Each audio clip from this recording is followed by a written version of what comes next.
ప్రేమ కలిగిన మా మహాపరిశుద్ధ తండ్రి, మహోన్నతుడవైన మహాగరుడవైన అతి పరిశుద్ధమైన దేవా, యేసుక్రీస్తు పరిశుద్ధ రక్తం ద్వారా నీ కృపాసనం చేరి నిన్ను ప్రార్థించి స్తుతించి ఘనపరిచి ఆరాధిస్తున్నాం. ఈ శ్రేష్టమైన భాగ్యాన్ని, ధన్యతని మాకిచ్చినందుకై నీకు స్తోత్రాలు. నశించి నరకానికి వెళ్తున్న మా జీవితం వెతికి వెంటాడి రక్షించుకొని మీ ఆత్మ చేత ముద్రించి మహిమగల మీరు అక్కడికి సిద్ధపరుస్తున్న మీ కృపా వాక్యముకై స్తోత్రాలు. ఈ సమయాన్ని మాకు ఆశీర్వాదకరంగా మార్చమని, ప్రాణాత్మ దేహాలతో మీకు లొంగిపోతుండగా సకలాటంగా అభ్యంతరాలు, దుష్టుని కార్యాలు, అవిధేయత, తిరుగుబాటు ప్రతి దాన్ని యేసు నామములో బంధించి నాశనం చేస్తున్నాం. ప్రాణాత్మ దేహాలతో మీకు లొంగిపోతుండగా మీ శైలిలో, మీ స్థాయిలో మా మధ్యలో సంచారం చేసి మీ కార్యాలన్నీ జరిగించగలరని యేసయ్య పేరట ప్రార్థించి వేడి పొంది ఉన్నాము తండ్రి. ఆమేన్. చక్కగా క్రమంగా మర్యాదగా కూర్చోండి మీ స్థలాల్లో. దేవుని పరిశుద్ధ నామానికి మహిమ కలుగునుగాక. నాకు వినవల్ల అది ప్రభువైన యేసుక్రీస్తు నామములో మీ అందరికీ నా ప్రేమ వందనాలు. నన్ను ప్రేమతో ఈ పరిచర్యకి ఆహ్వానించినటువంటి దైవజనులు ప్రియ తమ్ముడు జాన్ ప్రహర్ష్ గారికి వందనాలు తెలియజేస్తున్నాను. అట్లాగే ఇంచుమించు 40కి పైగా ఉన్నటువంటి మెస్సయ్య పెంతెకోస్తు సంఘాలకి అధ్యక్షులుగా ఉండి చిన్నతనంలోనే పెద్ద బాధ్యతను మోస్తూ కేసరపల్లిలో ఒక బలమైన సంఘానికి కాపరిగా ఉంటూ దేశములో మహారక్షణ కొరకు మోకాల మీద చేస్తున్న మహారోధనలో మాకెంతో సహకరిస్తున్నటువంటి దైవజనుడు మా ప్రియ తమ్ముడు పాస్టర్ ప్రబోధ్ గారికి వందనాలు తెలియజేస్తున్నాను. ఇక జగమెరిగిన అన్న స్టీవెన్ అన్నకి ప్రత్యేక వందనాలు. Feeling very good to have you. It's so wonderful and beautiful to be here in the presence of God together to lift up the name of the Lord and glorify His name with all that we have in our lives. మన జీవితాల్లో మనము కలిగి ఉన్న సమస్తముతో దేవుణ్ణి మహిమపరచగలగటం చాలా సంతోషం. ఇది గొప్ప భాగ్యం. ప్రభుని ఎంతగానో స్తుతిస్తున్నాను. ప్రభు ఇచ్చిన మంచి సమయాన్ని బట్టి దేవుణ్ణి ఘనపరుస్తూ దేవుని వాక్యాన్ని కొద్దిసేపు మనము ధ్యానం చేసుకుందాం. మీరంతా నాతో పాటు దేవుని వాక్యాన్ని నాతో కలిసి ధ్యానించడానికి సిద్ధంగా ఉన్నారా? నాకు మంచిగా వినబడాలి. సెల్ ఫోన్లన్నీ సైలెంట్లో పెట్టడమో స్విచ్ ఆఫ్ చేయడమో చేయండి. మధ్యలో సెల్ ఫోన్లు మోగిని అనుకోండి, ఏం చేద్దాం? అట్టి వారిని అన్యునిగాను సుంకరిగాను ఎంచుకుందామా? అంతదాకా తెచ్చుకోకండి. అది సభ్యత, సంస్కారం, మర్యాద, పద్ధతి. సైలెంట్లో పెట్టండి. ఆమేన్. రెండో మనవి, నా వైపు చూస్తా వినాలి. మీకేమైనా ఇబ్బందా? కదా, చూస్తూ వినండి. మూడవది, మౌన వ్రతాలు వేడండి. అవునని ఆమెనని ఏకీభిస్తా రండి. ఓకేనా? ఓకే, సరే, ఆల్ రైట్. అన్నిటికీ బైబిల్ పదమే amen. Yes, okay, all right. ఇన్నెందుకు తిప్పలో? ఏదైనా మీరు ఏకీపించగలిగితే అంటే అంత ఆమెనంటే అయిపోయి తట్టపట్టు చదువుకొని పొమ్మని కాదు కదా. ఏకీపించడానికి ఒక మంచి బైబిల్ భాష, పరలోకంలో కూడా చెల్లుబాటు అయ్యే పదం. ఏ క్లాస్ అయిన నోటు మన దేశంలో ఇంకో దేశం వెళ్తే చెల్లదు. ఎన్ని దేశాలు దాటినా పరలోకం వెళ్ళినా చెల్లే మంచి మాటది. ప్రభునామానికి స్తోత్రం కలుగునుగాక. దేవుని బిడ్డలారా, పరిశుద్ధ గ్రంథమైన బైబిల్లో నుండి ఈనాటి మన ధ్యానం కొరకై ప్రభు యేసుక్రీస్తు వారు ప్రతిపాదించిన ఒక అద్భుతమైన సిద్ధాంతాన్ని మీ ముందుకు తేవాలని నేను ఆశపడుతున్నాను. పరిశుద్ధాత్మను నా విధంగా ప్రేరేపించారు. మత్తయి సువార్త 10వ అధ్యాయం 24, 25 వచనాలు చదివి పెట్టండి. ఎవరైనా మైక్లో చక్కగా అలాంటి సౌకర్యం ఉందా? శిష్యుడు బోధకుని కంటే అధికుడు కాడు, దాసుడు యజమాని కంటే అధికుడు కాడు. శిష్యుడు తన బోధకుని వలె, దాసుడు తన యజమానుని వలె ఉండిన చాలును. ఇటు యజమానునికి బయల్జేబులని వారు పేరు పెట్టి ఉండిన ఎడల ఆయన ఇంటి వారికి మరి నిశ్చయముగా ఆ పేరు పెట్టుదురు కదా. రైట్, తలలు పైకెత్తి నా వైపు చూస్తా వినండి. దేవునికి స్తోత్రం కలుగునుగాక. This is one of the very sensitive topics in Bible. Unfortunately somebody made it controversial also. అయినా దేవుని వాక్యాన్ని మనము పరిశుద్ధాత్మ సహాయంతో ధ్యానం చేద్దాం. స్వయంగా ప్రభువైన యేసుక్రీస్తు వారు తన శిష్యులలో కొందరిని అపోస్తలుడిగా పేరు పెట్టి వారిని సేవకు పంపించి, అలా పంపుతూ ఉన్నప్పుడు వారికి జారీ చేసిన ఆజ్ఞలు, సూత్రాలు, నియమాలు, పద్ధతులు, ఇదంతా కూడా ఎలాగో సందర్భం వచ్చింది కాబట్టి ఒక మాట అంటాను. వాళ్ళు వాడబడిన తర్వాత, ఫలితము రాబట్టిన తర్వాత, ఆత్మలను సంపాదించిన తర్వాత, సంఘాలు కట్టిన తర్వాత వారికి అపోస్తలులు అని పేరు పెట్టలేదు. రాత్రంతా ప్రార్థన చేసి పెద్దల కడలే వచ్చిన, ఇదిగో అబ్బాయి, ఏయ్ నువ్వు నువ్వు నువ్వు అని 12 మందిని పిలిచి, ఈరోజు మీరు అపోస్తలు అని చెప్పి పంపించాడు. అపోస్తలు అనేది ఒక పదవి కాదు, హోదా కాదు, బిరుదు కాదు, అది ఒక పిలుపు. ఆమేన్, ఆమేన్. అది ఒక పిలుపు, అది ఒక నియామకం, అది ఒక పని. దానికి అర్థం, అపోస్తలుడు అనే మాటకి అర్థం పంపబడిన వాడు అని అర్థం. దేవుడు తన పని కొరకు వాళ్ళని పిలిచాడు, స్వయంగా తానే పంపాడు. కాబట్టి వారికి అపోస్తలులు అని పేరు పెట్టాడు. ప్రియులరా, ఈనాడు అది ఎట్లా మారిందంటే అది ఒక హోదాలాగా, అది సేవలో బాగా సీనియారిటీ వస్తే తగిలించుకోగలిగిన ఒక బిరుదులాగా, విస్తారమైన సంఘములకు తండ్రిగా ఉండగలిగిన రేంజ్ వచ్చాక ఆపాదించవలసిన ఒక ఘనతలాగా దాన్ని మార్చుకోవడం అమాయకం. అమాయకం, మహాపాపం అంటలేదు కానీ కొంచెం పిల్లకాయ స్టేట్మెంట్, అది ఇమెచ్యూర్డ్ స్టేట్మెంట్. వారిని పిలిచిన రోజునే, పంపిన రోజునే వారికి అపోస్తలులు అని పేరు పెట్టి ప్రభువు పంపాడు. ప్రభువుకు ఒక స్తోత్రం చెప్పండి. అపోస్తలత్వము అనేది ఒక స్థాయి ఉన్నదని, దానికి కొన్ని ప్రమాణాలు ఉన్నాయని, అది నిరూపించబడాల్సి ఉందని నేను ఎరుగుదును. అవన్నీ వచనాలు బైబిల్లో ఉన్నాయి, నాకు తెలుసు. కానీ పేరు పెట్టబడింది ఎప్పుడు, దానికి అర్థం ఏంటి అనే దాన్ని మొదట మీరు మనసులో పెట్టుకోండి. ఎందుకు నేను ప్రస్తావించాల్సి వస్తుందంటే, అసలు బైబిల్ అనుమతించని మాటలను, పదాలను, బిరుదులను సగర్వంగా, సహర్షంగా తగిలించుకోవడానికి అభ్యంతరపడని క్రైస్తవ సమాజం బైబిల్లో ఉన్న ఒక పిలుపును, నియామకాన్ని ఆశ్చర్యంగా చూడటం విడ్డూరం. లేనిదే తగిలించావు దర్జాగా. దేవుడికి మాత్రమే చెందాల్సింది మనం ఆపాదించుకున్నాం దర్జాగా. ఇలా వద్దు అని చెప్పిన దాన్ని దర్జాగా స్వీకరించాం. ఒక పిలుపును, ఏర్పాటును, నియామకాన్ని ఆశ్చర్యంగా గుడ్లప్పగించుకొని చూస్తాం. బైబిల్తో సంబంధం లేని వ్యవహారాన్ని, నైజాన్ని పట్టి చూపించే వ్యవహారం అది. అందుచేత ఆరంభంలోనే క్రైస్తవ సమాజంలో క్రమంగా వేళ్ళూనుకుంటున్న ఒక పెడపోకడ, లేఖన విరుద్ధ వైఖరిని తీవ్రంగా ఖండిస్తూ విషయంలోకి వెళ్దాం. నాతో ఏకీభవిస్తున్న వారందరూ ఏమనాలి? అది. ఇక విషయంలోకి వస్తే, యేసుక్రీస్తు ప్రభువారు ఒక బీభత్సమైన విషయాన్ని చెప్పారు. ఏమని?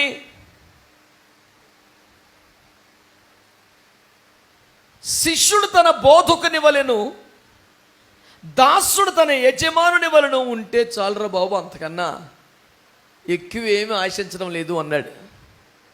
దానికన్నా ముందన్న డైలాగ్ ఏమిటి? శిష్యుడు ఎప్పటికీ బోధకుడి కంటే అధికుడు అవ్వడం, దాసుడు ఎప్పటికీ యజమాని కంటే అధికుడు కాడు, కనీసం ఆ రేంజ్కి వస్తే మీకు అదే 10,000 అన్నాడు. అంటే ప్రతి శిష్యుని టార్గెట్, ఇమ్మీడియట్ టార్గెట్ ఏంటి? అల్టిమేట్ డెస్టినేషన్ ఖచ్చితంగా యేసయ్యని పోలి ఉండడమే. కానీ తన గురువు, తన బోధకుడు, తన యజమాని, వారిని పోలి ఉండాలి అనే ఒక బెంచ్ మార్క్ యేసు ప్రభు వేశాడు. ఇందులో ఎలాంటి వివాదం లేదు. అక్కడ బోధకుడు యేసయ్య, అక్కడ యజమాని యేసయ్య, పంపుతున్నది తన శిష్యులను, పంపుతుంది తన దాసులుగా పంపుతున్నాడు. కాబట్టి మీరు శిష్యులుగా వెళుతున్నారు, మీరు దాసులుగా వెళుతున్నారు. కనుక ఎవరు పడితే వాళ్ళు మీకు తండ్రులు కాదు, గురువులు కాదు, మీకు యజమానులు కాదు, నేను ఒక్కనే, మీరందరూ సహోదరులే అనే భావాన్ని వాళ్ళు పెట్టి పంపాడు. ఇందులో వివాదం లేదు. మత్తయి సువార్త 23లో మళ్ళీ ఈ విషయాలు ప్రస్తావించి, తండ్రి ఒక్కడే, పరలోకమందుమనుకున్నాడు కనుక మీలో ఎవరో తండ్రి అనిపించుకోవద్దు అన్నాడు. బోధకుడు ఒక్కడే, గురువు ఒక్కడే, మీలో ఎవరు బోధకులు అనిపించుకోవద్దు అని కూడా అన్నాడు. ఇప్పుడు మీరందరూ కాస్త బుర్ర పెట్టి ఆలోచించాల్సిన నేను కోరుకుంటుంది ఏంటంటే, ఈ మాటలు వినగలిగితే మీరు పట్టుకోవలసిన ఒక మంచి మాట మీరు జాగ్రత్తగా ఆలోచించండి. ఏమిటి అంటే, ఇప్పుడు యేసు ప్రభువు వారు బోధకుడు, యేసు ప్రభువు వారు యజమాని, శిష్యులు దాసులు ఈ 12 మంది. మీరు ఇంకేదో తిప్పలపడక్కర్లా, నన్ను పోలి నడుచుకుని నా రేంజ్కి వస్తే చాలురా బాబు అని చెప్పాడు. ఇందులో క్లియర్గా ఉంది ఉపదేశం, పెద్ద తిప్పలేమి లేదు. అయితే దీనికి అనుబంధంగా మత్తయి 23లో మీలో ఎవడును బోధకుడు అనిపించుకోవద్దు, తండ్రి అనిపించుకో, తండ్రి ఒక్కడే అన్నాడు. ఈ మాటను అలా పెట్టుకొని ఒక వచ్చినాన్ని మీరు చూడాలి. ఇప్పుడు 1 కొరింథీ పత్రిక 4వ అధ్యాయం 15-16. నేను స్ట్రాంగ్గా నమ్మేది ఏంటి తెలుసా? The revival can come on the foundation of reformation. If there is no reformation, there could be no revival at all. సంస్కరణ అనే పునాది మీదే ఉజ్జీవం అనేది వస్తుంది. ఆ మాటతో మీరు ఏకీపించారా? ఏకీపిస్తే ఏమనాలి? మరి నేను మళ్ళీ అప్లికేషన్ పెట్టాలి మీకు. ఇక పద్దాకి ఇదే పని ఏంటి? పెద్ద మీరు గ్రీన్కి సంతకం పెట్టే గెజిటెడ్ ర్యాంక్ లాగా నేను మీకు పెద్ద అప్లికేషన్ పట్టుకొచ్చినటువంటి వాళ్ళకు అలాగా చూడకండి. ప్రభువుకు ఒక స్తోత్రం అనండి. ఇదిగో నేను అడిగినందుకే అన్నారు, సొంతంగా పుట్టింది కాదు. సొంతంగా ప్రాక్టీస్ చేయండి. సందర్భోచితంగా దేవునికి స్తోత్రం చెప్పడం, అవునని అంటాం, ఆమెను అంటాం, ఏకీపించడం, ఎన్ని మంచి క్రైస్తవ లక్షణాలు ఇప్పటికి చదివి పెట్టండి. 1 కొరింథీ పత్రిక 4:15-16. క్రీస్తునందు మీకు ఉపదేశకులు 10,000 మంది ఉన్నను, తండ్రులు అనేకులు లేరు. క్రీస్తు యేసునందు సువార్త ద్వారా నేను మిమ్మును కంటిని గనుక మీరు నన్ను పోలి నడుచుకున్న వారు. It is a direct demand from the pastor to the church. ఇలా చూడండి, ఏమండోయ్, పౌలు గారు అంటాడు, క్రీస్తునందు మీకు ఉపదేశకులు 10,000 మంది ఉన్నను, తండ్రులు అనేకులు లేరు. నేను మిమ్మును కంటిని కనుక మీరు నన్ను పోలి. గట్టిగా ఒకసారి స్తోత్రం అనండి. ఇప్పుడు పౌలు గారు ఏం చెప్పాలనుకున్నాడు? మీకు ఉపదేశకులు 10,000 మంది ఉండొచ్చు, ప్రసంగికులు ఎంతమంది అని రావచ్చు, సభలకు వెళ్ళి వాక్యం వినొచ్చు, యూట్యూబ్లో వినొచ్చు, ఉపదేశకులు 10,000 మంది ఉండొచ్చు. Nothing wrong. నేను మా సంఘంలో మా విశ్వాసులకు చెప్తాను, ఏదైనా సభలకు సంబంధించిన కరపత్రికలు వస్తాయిగా, దర్జాగా నేనే చదివి వెళ్ళండి మీటింగ్స్కి అని చెప్తాను. 100లో 2, 3 ఉంటాయి నేను ప్రకటించనివి, ఎల్లక్కర్లేదని డైరెక్ట్గా చెప్పి. ఎందుకంటే వాళ్ళు యేసయ్య దైవత్వం ఒప్పుకోకపోతే, పరిశుద్ధాత్మ నమ్మకపోతే, రెండవ రాక నమ్మకపోతే ఆ మీటింగ్కి వెళ్ళమని నా బిడ్డకి నేను పొరపాటును కూడా చెప్పను. యేసు దేవుడు కాదు అనే వాళ్ళకి ఎవరికైనా ఉంటే వాడిని ఏ రకంగా నువ్వు మీటింగ్కి వెళ్ళమని చెప్తానేక అవసరం దర్జాగా చెప్తా. 98% సభలకి వెళ్ళండి, వాక్యాన్ని వినండి, బలపడండి, మీరేమన్నా పరిచయం చేస్తే చేయండి, సహాయం చేస్తే చేయండి అని దర్జాగా చర్చిలో చెప్పి పంపిస్తా. నాకు ఇబ్బంది ఏమి లేదు, టెన్షన్ అంతకన్నా లేదు. స్తోత్రం అనండి. హల్లెలూయా. స్తోత్రం చెప్పండి మంచిగా. దేవుని బిడ్డలారా, వాక్యాన్ని మీరు జాగ్రత్తగా ఆలకించగలిగితే ప్రభువు మనకు నేర్పిస్తున్న ఒక మంచి పాఠం.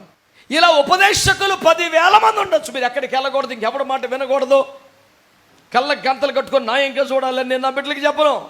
వెళ్ళండి, వినండి, సహకరించండి, ఇట్స్ ఓకే. వాళ్ళంతా ఉపదేశకులు.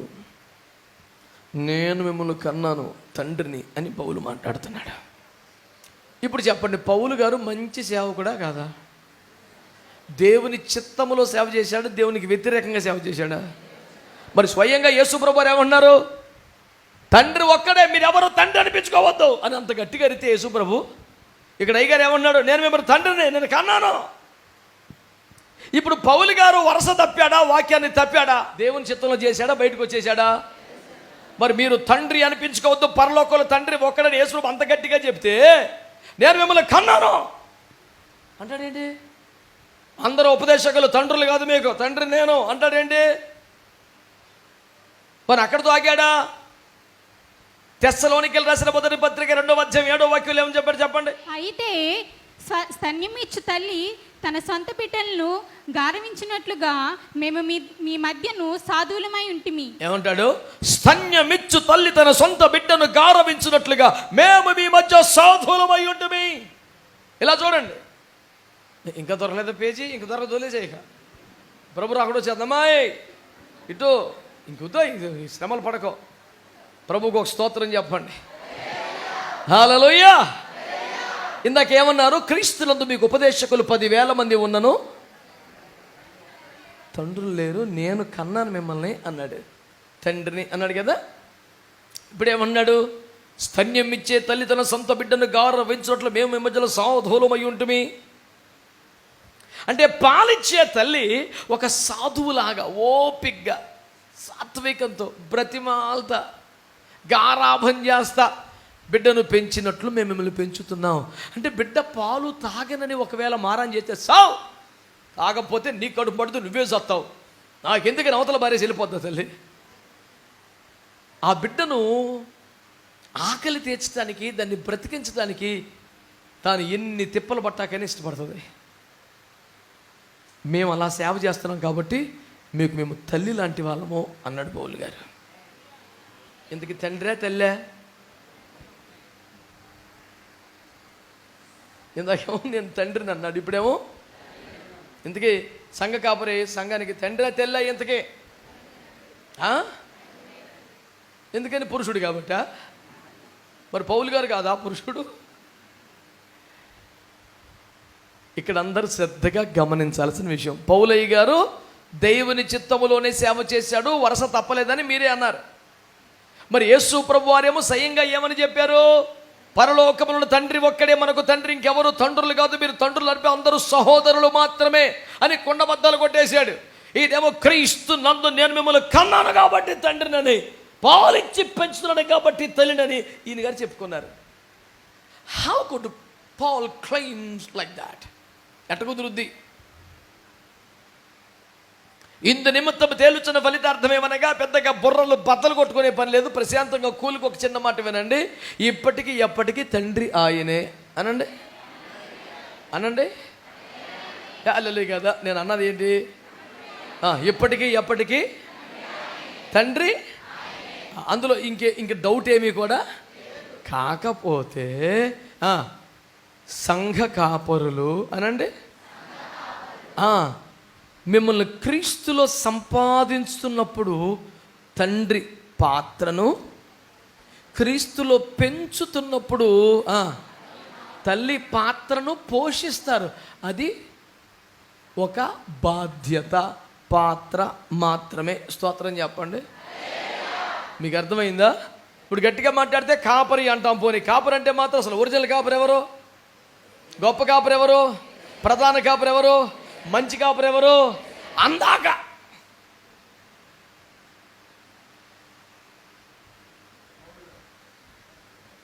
మా సంఘానికి నేను కూడా పౌలు గారు అంట. దేవునికి స్తోత్రం చెప్పండి. హల్లెలూయా. ఇప్పుడు నేను సంఘ కాపరి అంటే నువ్వు కాపరివా, నువ్వు మంచి కాపరివా, గొప్ప కాపరివా, ప్రధాన కాపరి అని కాదు. రాకుండా చెలోపు సంఘ కాపరిని. నేను సంఘము కొరకు ప్రాణం ఇచ్చిన మంచి కాపరిని కాదు, తొట్టిల్లకుండా కాపాడుతున్న గొప్ప కాపరిని కాదు, వారి వారి జీవితాలకు భక్తికి తగినట్టుగా ప్రతిఫలములు ఇవ్వగలిగిన ప్రధాన కాపరిని కాదు.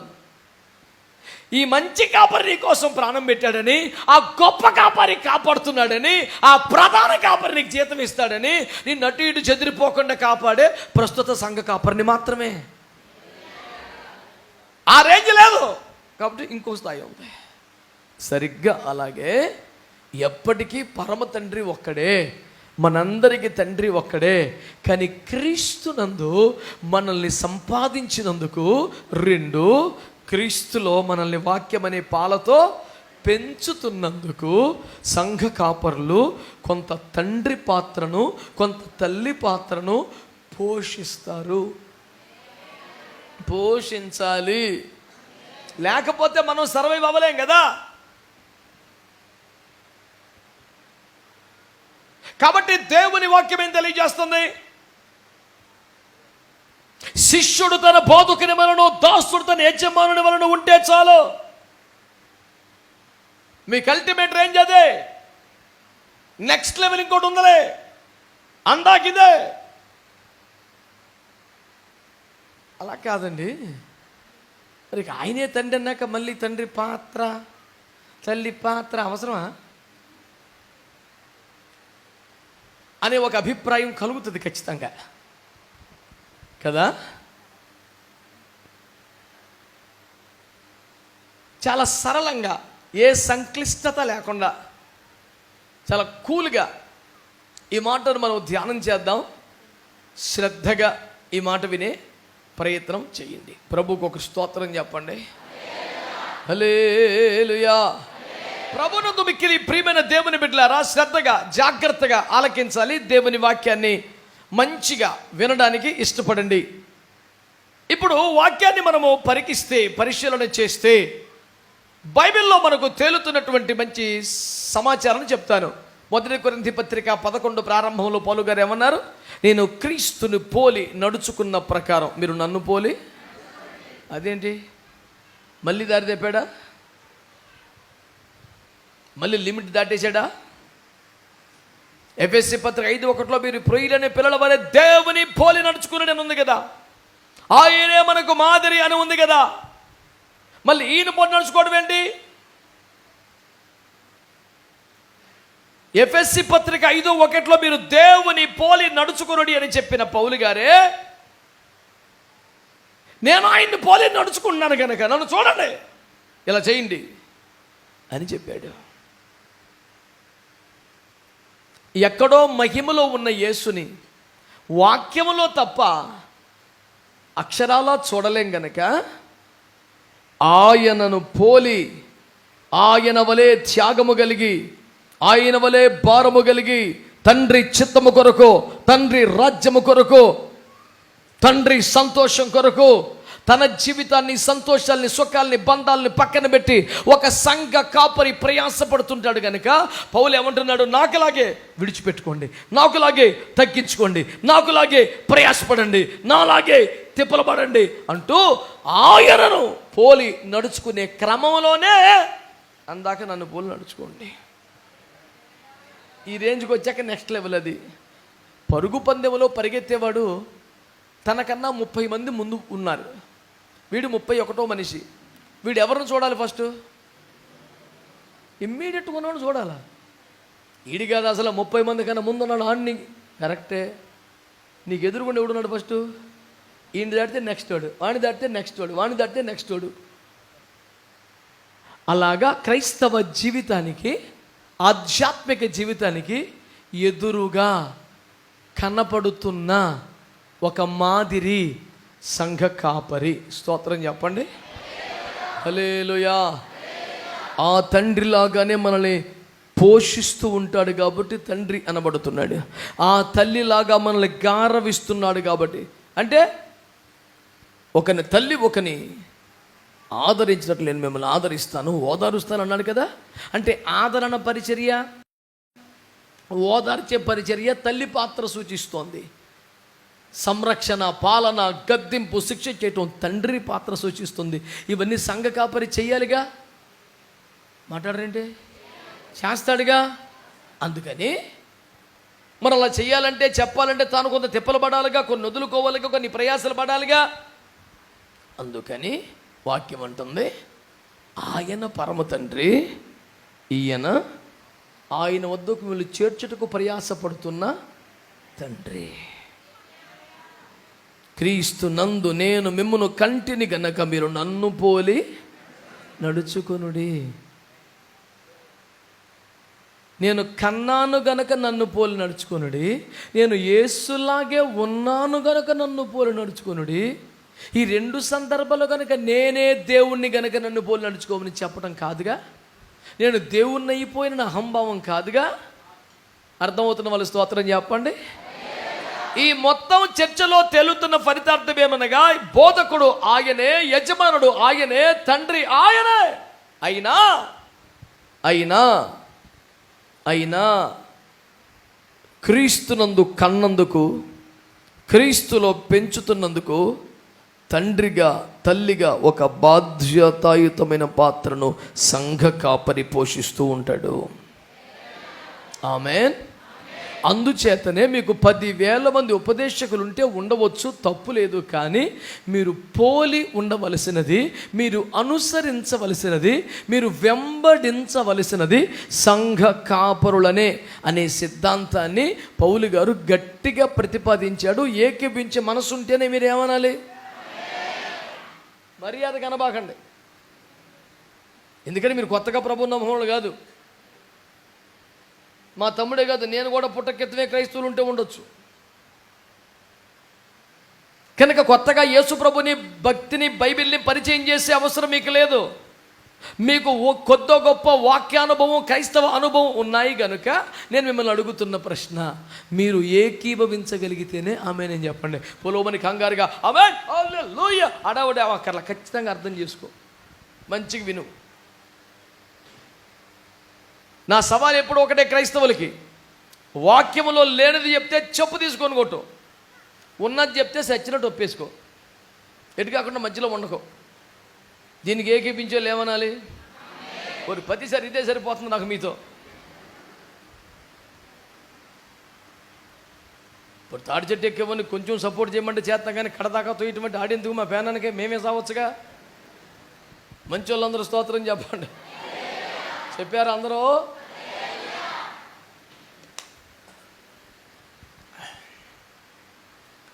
కనుక దేవుని సంఘమా, సంఘ కాపరులది ఒక ఉద్యోగం కాదు, సంఘ కాపరులది ఒక హోదా కాదు, సంఘ కాపరులు ఒక బిరుదు కాదు. సంఘ కాపరులది తండ్రిగా, తల్లిగా, బోధకుడిగా అహర్నిశలు ప్రయాసపడుతున్న పడవలసిన ఒక బాధ్యత. దేవునికి స్తోత్రం చెప్పండి గట్టిగా. అది ఎంత ప్రాముఖ్యమైన బాధ్యత అంటే, అది మనల్ని క్రీస్తులో కన్న బాధ్యత, క్రీస్తు కొరకు పెంచిన బాధ్యత, క్రీస్తు కొరకు సిద్ధపరచవలసిన బాధ్యత. అత్యంత కీలకమైన ఈ బాధ్యతలో ఎక్కడైనా ఎవరైనా సంఘ కాపరులు ఉంటారు. కనుక సంఘ కాపరులను అదొక ఉద్యోగంగానో, అదొక హోదాగానో, అదొక పదవిగానో, అదొక సెలబ్రిటీ స్టేటస్ గానో ఈ దరిద్రమంతా ఆపాదించాల్సిన అవసరం లేదు. నాన్న, అమ్మ, అంతే. ఈ ఆరోగ్యకరమైన వాతావరణం లేకుండా కొంతమంది సంఘ కాపరిని ఒక హీరో చేసి కూర్చుంటాడు. ఒకడు అభిమాన సంఘం జిందాబాద్ గడీడు, ఇంకొకడు సంఘ కాపరిని ఇంచుమించు ఒక చిన్న దేవుడుగా చేసి పెడతాడు. వీడు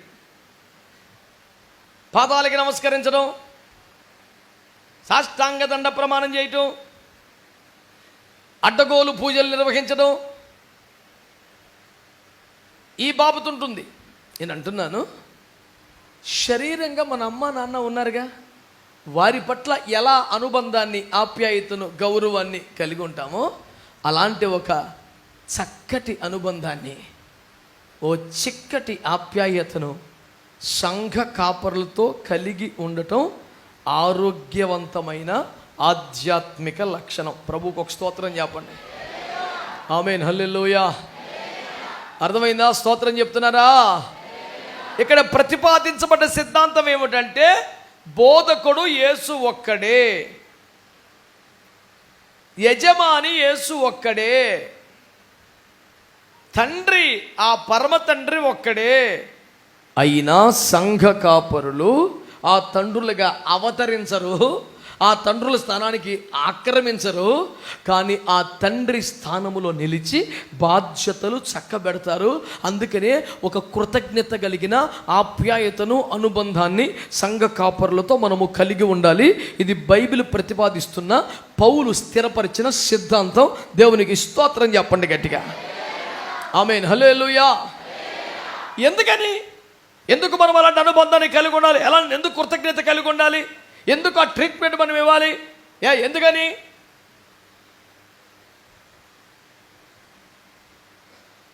లేఖన కాంతిలో మనం చూద్దాం ఎందుకు అని.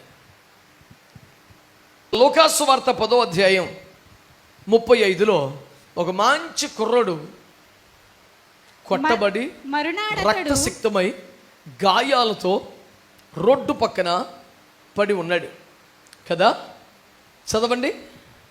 మరునాడతడు 2 దేనారాలను తీసి ఆ పూట కులవానికి ఇచ్చి, ఇతని పరామర్శించుము, నీవింకేమైనను ఖర్చు చేసిన ఎడలా నేను మరలా వచ్చినప్పుడు అది నీకు తీర్చదనని అతనితో చెప్పిపోయి. చాలు, దేవునికి ఒక మంచి స్తోత్రం చెప్పండి. అందరూ నా వైపు చూస్తూ వినండి. పూట కుల్లవాడు అనండి. అయ్యో అయ్యో చెప్పండి, పర్లేదు. ఇలా చూడండి అందరూ కూడా. ఈ స్టోరీ మనకు సండే స్కూల్ కాలం నుంచి మనకు తెలుసు.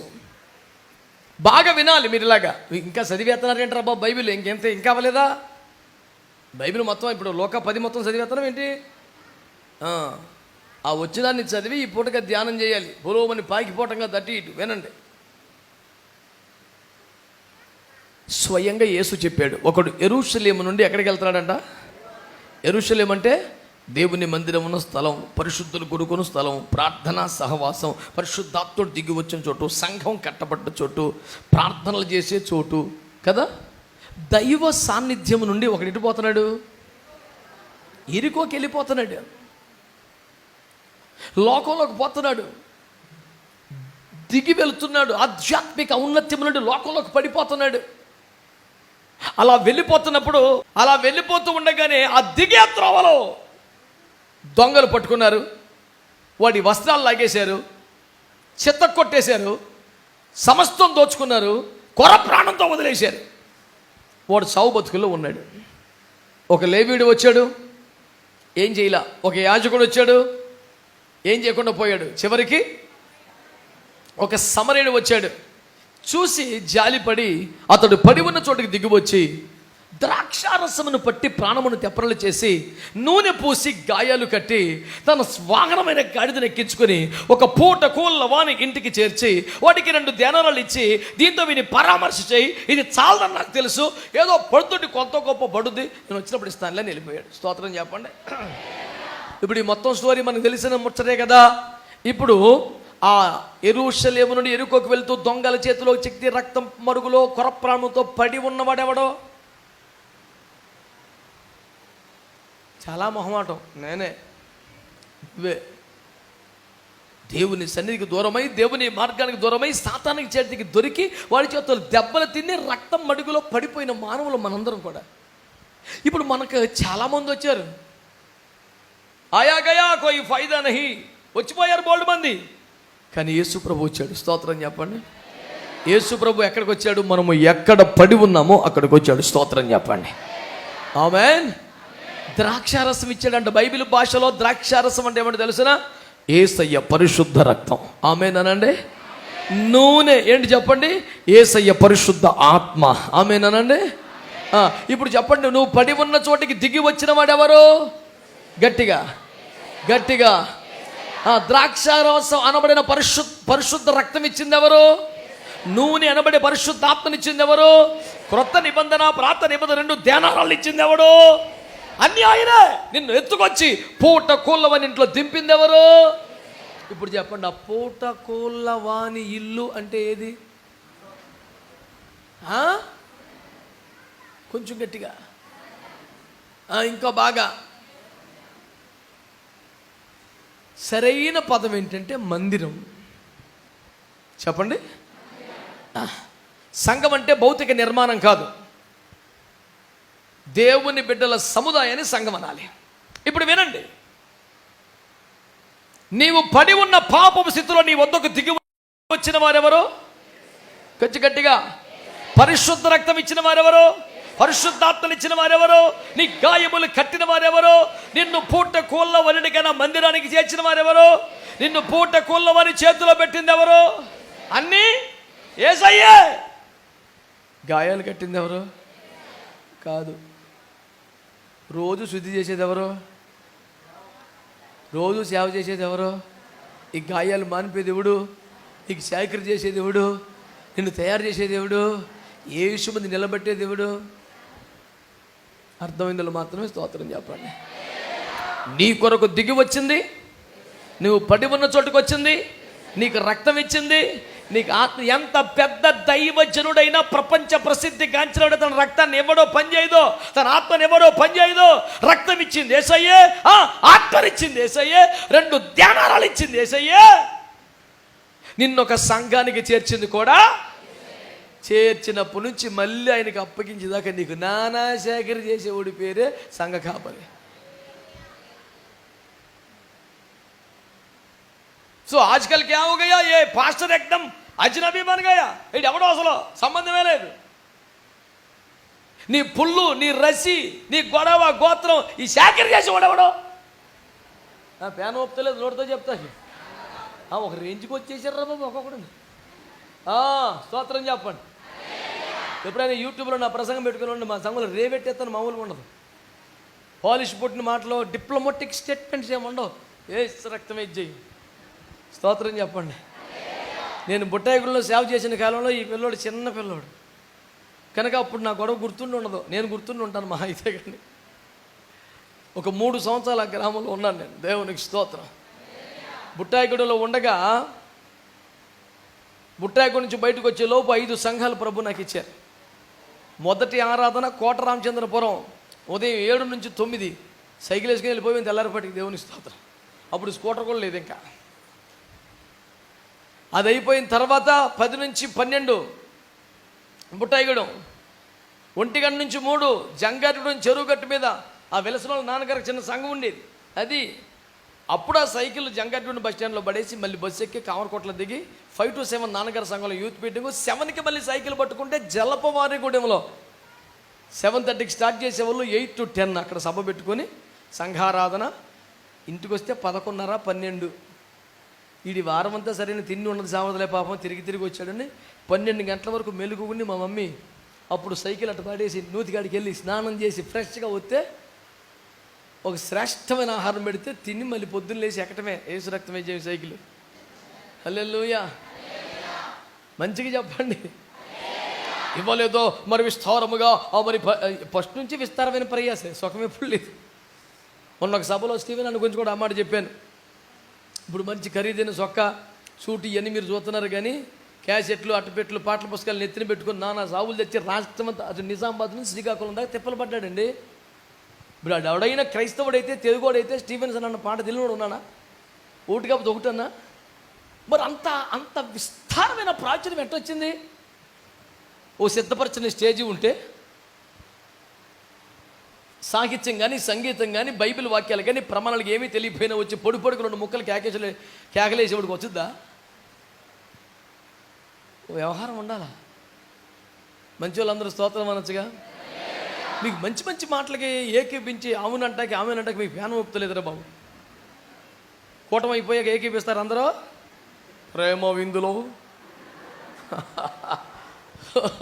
స్తోత్రం. ప్రేమ విందనే మాట కూడా పెద్దగా కిక్ అవ్వట్లేదు ఈ మధ్య అని చెప్పి ఆశీర్వాద భోజనం పెట్టేశారు అయ్యగారు. అట్టంటే ఇంట్రెస్ట్ లేనోడు ఆకలి లేని కూడా తింటాడని, లేకపోతే టైం అయిపోతుందని వెళ్ళిపోతారు కష్టపడి వండితే. ఆశీర్వాద భోజనం అండి బాబాయ్, ప్రసాదం లేలియా అంటారని. ఇప్పుడు రక్తసిక్తమైపోయిన వ్యక్తిని యేసుప్రభు తీసుకొచ్చి ఎవరి చేతిలో పెట్టారు? మాట్లాడరే. నువ్వు సాతాను చేతిలో దెబ్బలు తినలేదా? నిన్ను సాతాను మోసం చేయలేదా? నిన్ను గాయపరచలేదా? యేసు నీ కోసం దిగి రాలేదా? నువ్వు పడిపోయిన చోటుకు వచ్చి మాట్లాడలేదా? నిన్ను లేవతీయలేదా? నీకు తన రక్తాన్ని ఇవ్వలేదా? తన ఆత్మని ఇవ్వలేదా? యేసు నాకు రక్తాన్ని ఇవ్వలేదు అనేవాడు స్తోత్రం చెప్పండి. ఉంటారా బాబు మీరు? ఉలోమని వచ్చి ఎత్తరమని నాకు ఎదురకుండా కూర్చొని ఎటుపడితో పరిగెత్తకుండా మా వాడు ఇవన్నీ పెట్టాడు. కానీ లేకపోతే ఈ పాటికి యేసు రక్తం ఇచ్చి స్తోత్రం చెప్పరా. అర్థమైందా? ఏసై రక్తం ఇచ్చాడా నీకు? ఏసై తన ఆత్మని ఇచ్చాడా? కానీ ఏసై పూటకొలవని చేతికి ఇవ్వలేదా? మరి నువ్వు చెలరేకపోతే అట్లా కుదురుద్ది. ఒకడు అంటాడు నా దగ్గరకు వచ్చి, పాస్టర్ గారు నేను ఎవరికి భయపడ్డా పో మీద దేవుడికి తప్ప ఆయన ఉద్దేశం ఏంటి? నీకు భయపడను అని చెప్పడం వాడు ఇప్పుడు నాకు. కొంచెం తెలివితేటలో ఉన్న సంగ పెద్ద అనమాట వీడు. ఫాస్ట్ గారు నేను ఎవరికి భయపడను సార్, దేవుడు తప్ప. అంటే నన్ను అర్థం చేసుకో, నీకు నేను భయపెడను, నన్ను భయపెట్టే ప్రయత్నం చేయబాగు. ఆడికి ఎంత భయం అయిపోతాడు ఆ మాట చెప్తున్నాడు నా దగ్గరికి వచ్చి. అయ్యా, పిల్లలకి తెలివితేటలు వచ్చినా తండ్రులే ఏడ్చి రక్తమే ఇచ్చేయం. పేనం అప్పదు మీకు స్తోత్రం చెప్ప గట్టిగా దేవునికి స్తోత్రం అని. Too much of diplomatic Christians looking like this. సోగుబడ్డ చాలు, స్తోత్రం చెప్పండి. దేవునికి మహిమ కలుగును గాక. తినుటకు, త్రాగుటకు, కూర్చుంటకు, లేచుటకు ప్రతి దానికి సమయం కలదు. ఒక స్తోత్రం చెప్పడానికే సమయం ఎప్పుడు పడితే అప్పుడు చెప్తూనే ఉండాలి. దేవుణ్ణి స్తుతించుడి, ఆగా అప్పుడప్పుడు అనాలి. మరి ఎల్లప్పుడు అనేప్పుడు నేను అడిగితే కానీ ఎప్పుడు చెప్పలేదు మీరు స్తోత్రం. అసలు ఆ పాట పాడే అర్హత మీకు లేదు. దేవుణ్ణి స్తుతించుడి, మళ్ళీ అదే మీరు యథార్థంగా పాడితే ఏం పాడాలి? అప్పుడప్పుడు దేవుని స్తుతించేదను, ఎల్లప్పుడూ చెప్పలేను. రియల్ ఎస్టేట్లో ఇన్వెస్ట్మెంట్ పెట్టండి, అన్నిసార్లు ఆలోచిస్తారు ఎందుకు స్తోత్రం చెప్పడానికి? ఇప్పుడు చెప్పారు అసలు. హల్లెలూయా. రక్తం ఇచ్చింది ఎవరు? ఆత్మనిచ్చింది ఎవరు? తన వాహనం ఎక్కించుకుంది ఎవరు? పూటకోళ్ళవాన్ని ఇచ్చింది ఎవరు? పూటకోళ్ళవని ఇంటికి చేర్చింది ఎవరు? ఆ పూటకోళ్ళవని ఇల్లు అంటే ఏంటి? పూటకోళ్ళవాడు అంటే ఏంటి? అంటే రక్తం ఇచ్చినోడే, ప్రాణం ఇచ్చినోడే, ఆత్మనిచ్చినోడే, కాపరిని కూడా ఇచ్చాడు. నీ రక్తం అంటే ప్రాణం, నీ ఆత్మ అంటే ఇష్టం, కాపరి అంటే దూరం. ఎట్ట వెళ్తావరా పరలోకానికి? నాకు ఇట్ట మాట్లాడతాం రాదు. స్తోత్రం చెప్పండి. కాబట్టి ప్రతి ఆదివారం 4 ప్రసంగాలు, 4 చెప్పి అన్నీ డిఫరెంట్గా ఉంటాయి. యూట్యూబ్లో మీరు ఏనండి ఎప్పుడైనా ఖాళీ ఉంటే, తీరుబాటు ఉంటే. ఇటు గిరగిర తిరిగి వచ్చే బాబుతో ఉండదు, స్ట్రైట్గా ఉంటుంది. కాస్త విద్యాధికుడు కనుక మా తమ్ముడు కొంచెం సౌమ్యంగా పద్ధతిగా చెప్తాడేమో, కానీ నాకు అంతపాటు ఏం లేదు కదా. ఏసు రక్తమే జై. టెక్స్ట్ బుక్లో లేని షాట్లు ఆడుతున్నాం, ఎందుకు అలాగ ఆడుతున్నావు అని సెహవాగ్ని ఇంటర్వ్యూ చేశారు ఒకసారి. అన్నాడు నేను టెక్స్ట్ బుక్స్ చదవలేదు, గ్రౌండ్లో దిగి ప్రాక్టీస్ మొదలు పెట్టాను, దొరికితే కొట్టేతానైతే అన్నాడు. అది షాహిద్ అఫ్రిడా మెగ్రాత ఎవడు సంబంధాలు బాలు పడితే అవతలను చూడండి, బంతిని చూస్తాడు, కొట్టే మళ్ళీ వేసి రక్తం జయం. 4, 6 అంతకన్నా తక్కువ ఉంటాకి ఇల్లేదు, బంతులు పగిలిపోతున్నాయి, ఏసు రక్తం జయం. మంది ఇంచుమించు ఆ వ్యాపత అనమాట. స్తోత్రం చెప్పండి. హల్లెలూయా. మీకు సబ్జెక్ట్ అర్థమవుతుందా? నేను బైబిల్లో ఉన్నదే చెప్తున్నానా? డొంక తిరుగుడు మాటలో డైలాగులు అయ్యేవి లేవు. స్ట్రైట్గా ఏసు నేను ఒక తండ్రి స్థానంలో ఉండి బిడ్డలకు పోషణ చేస్తున్నాను వాక్యం ద్వారా. మరి తండ్రి బిడ్డల మధ్యలో ఇండైరెక్ట్ డైలాగులు, పనికి మేల దరిద్రం అంత ఎందుకు? తేటగా మాట్లాడుకోవాలి. దేవునికి స్తోత్రం. అర్థమైన వాళ్ళని బట్టి దేవునికి స్తోత్రం, అంగీకరించిన వారిని బట్టి దేవునికి స్తోత్రం, అంగీకరించడానికి ఇబ్బంది పడుతున్నా అందరిని బట్టి కూడా దేవునికి స్తోత్రం. ఈ స్తోత్రం ద్వారా మారుతారు. కాబట్టి ఇంజెక్షన్ చేసుకుంటే జ్వరం తగ్గుద్దని తెలుసు, కానీ ఇంజెక్షన్ అంటే ఎవరికైనా ఇష్టం ఉంటుందా? కాబట్టి వీడు ఆరోగ్యానికి వ్యతిరేకని వాడిని చంపేస్తామా? బతిమాలి బామాలి అటు చూపించి ఇటు చూపించి టక్కన పొడిచేస్తాం. ఇవన్నీ ఆ పనులే. నేను పొడిచేది పొడుతూనే ఉన్నాను, కాకపోతే అప్పుడప్పుడు చుక్కలు చూపిస్తున్నాను. దేవునికి స్తోత్రం. మంచి వాళ్ళందరూ స్తోత్రం అనండి. బోధపడుతుందా? ఇప్పుడు రక్తం ఇచ్చింది ఎవరు? ఆత్మనిచ్చింది ఎవరు? 2 ధ్యానాలను ఇచ్చింది ఎవరు? సంఘ కాపరిని ఇచ్చింది ఎవరు? యేసయ్య ఇచ్చినవన్నీ కావాలి, కానీ ఇది ఒకటే వద్దా? బోధపడిందా? ఇప్పుడు సంఘ కాపరి పాత్రలో నేను ఉన్నాను. పేషెంట్ని పడుకోబెట్టాం, అటు గొల్లెల్లో పుళ్ళు ఉన్నాయి. నేనేం చేయాలి ఇప్పుడు? పిండాలా వద్దా? పిడుతున్నప్పుడు వీడికి హాయిగా ఉంటుందా? వా థ్యాంక్ యూ జీసస్ వా అంటాడా? కొంచెం వరస తప్పి చెడ్డ మాటలు కూడా వచ్చేస్తాయి ఒకడికి. ఖమ్మం హాస్పిటల్లో మాతో కలిసి ప్రార్థన చేసి అయ్యబ్జ విజ్ఞాపనోద్యమ దైవజనులు ఒక ఆయన యాక్సిడెంట్ అయ్యి హాస్పిటల్లో ఉంటే పరామర్శకు వెళ్ళా. ఏ బెడ్కి ఆ బెడ్ పరదా కట్టారు, అన్ని గాయాలతో ఉన్నారు. నేను ఈ పాస్టర్ గారిని పరామర్శించి పక్కన బెడ్లో భయంకరమైన అరుపులు, కేకలు, చెడ్డ బూతులు మాట్లాడుతున్నాడు ఒకడు. నాకు వచ్చి తెర తీసి హే ఎవడు ఉన్నాడు అంటే పేషెంట్, ఒళ్ళల్లో గాయాలు, ఆ డ్రెస్సర్ పర్లేదు. నేను బయటకు వచ్చాక మీరు నమ్మండి, ఆ తిట్లు నాకు వల్లగాల. బయటకు వచ్చాక డ్రెస్ అతను వాడు అంత చెడ్డగా భయంకరంగా మాట్లాడుతుంటే నీకు కోపం రాదా అని అడిగా. నాకు రక్తం మరిగినట్టు అయింది వాడు మాట్లాడకే. అలవాటు అయిపోయింది సార్ మాకు అన్నాడు. కానీ నీకు బాధ అయ్యిద్దా అన్నాను.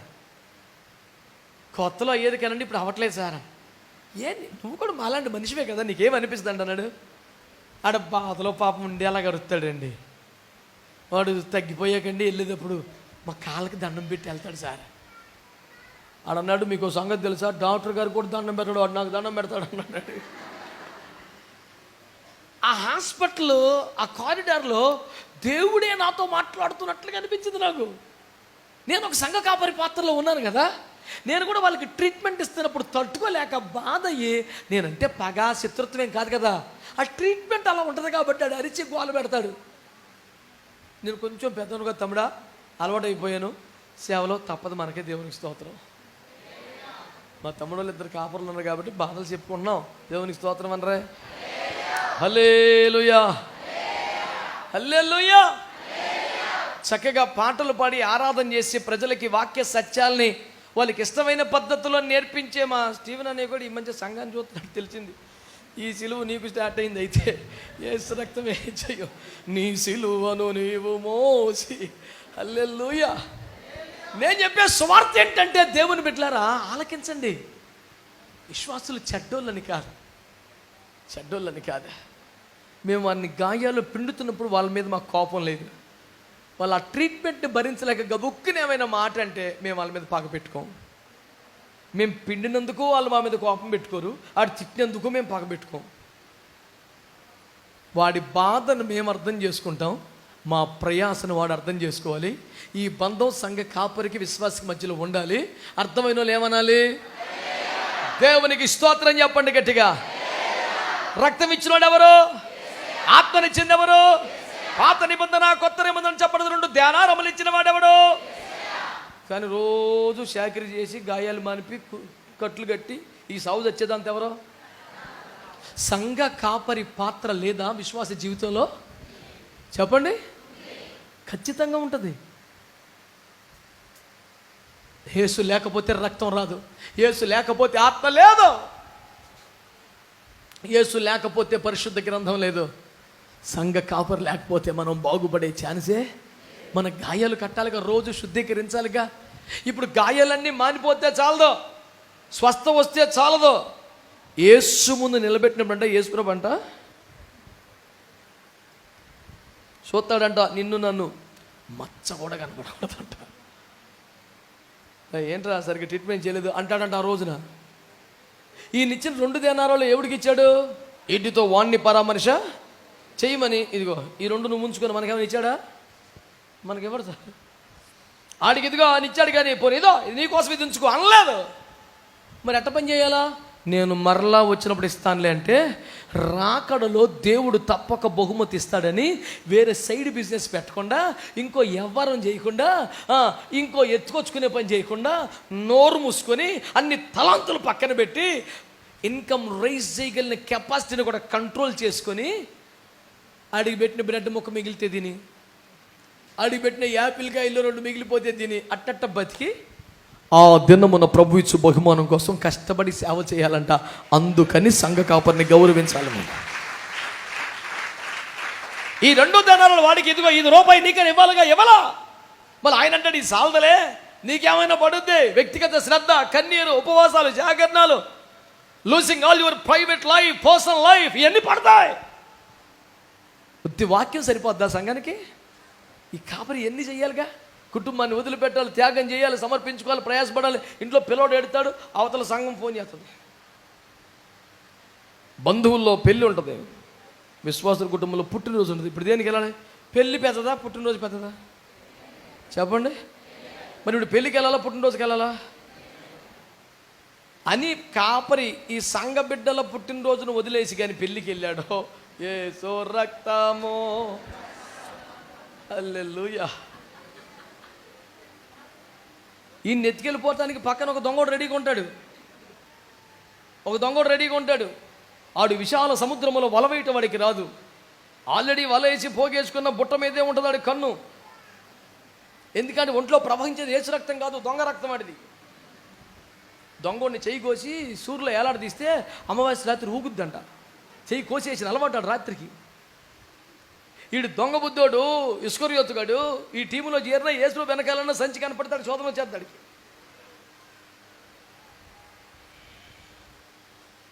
ఆడు రెడీగా ఉంటాడు. మీ పాస్టర్ గారు రాలేదా?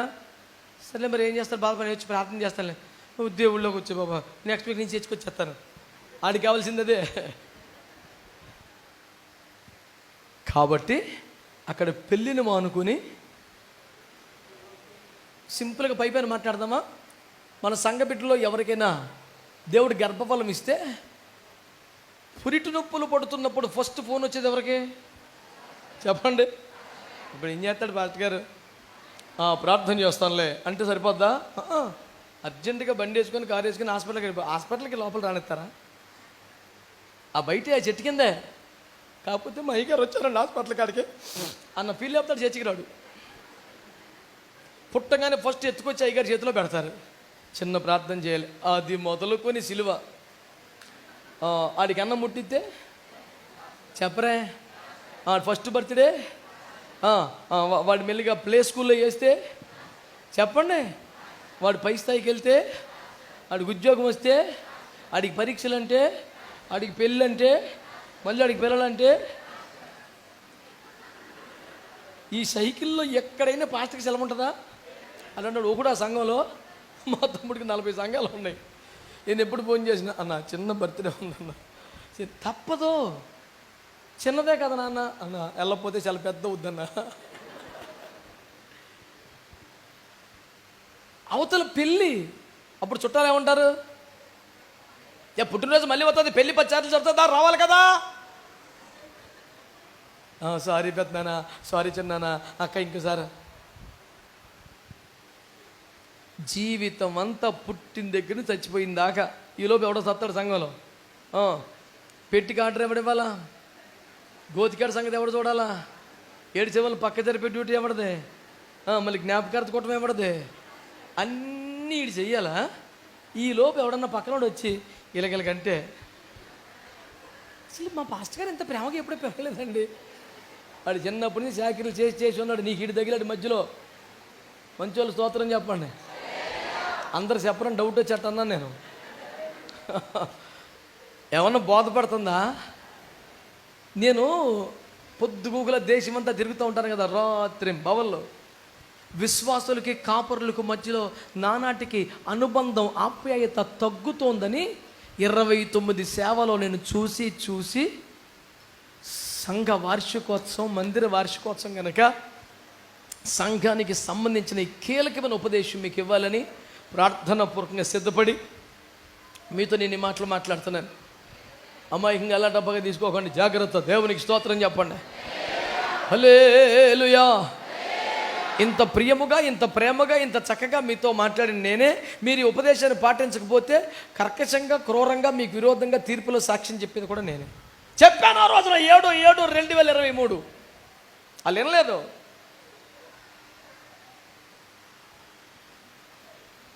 జాగ్రత్తగా నా మాటలు వినండి. సరే, అయిపోయింది. ఒక తోటలో ఎక్కడా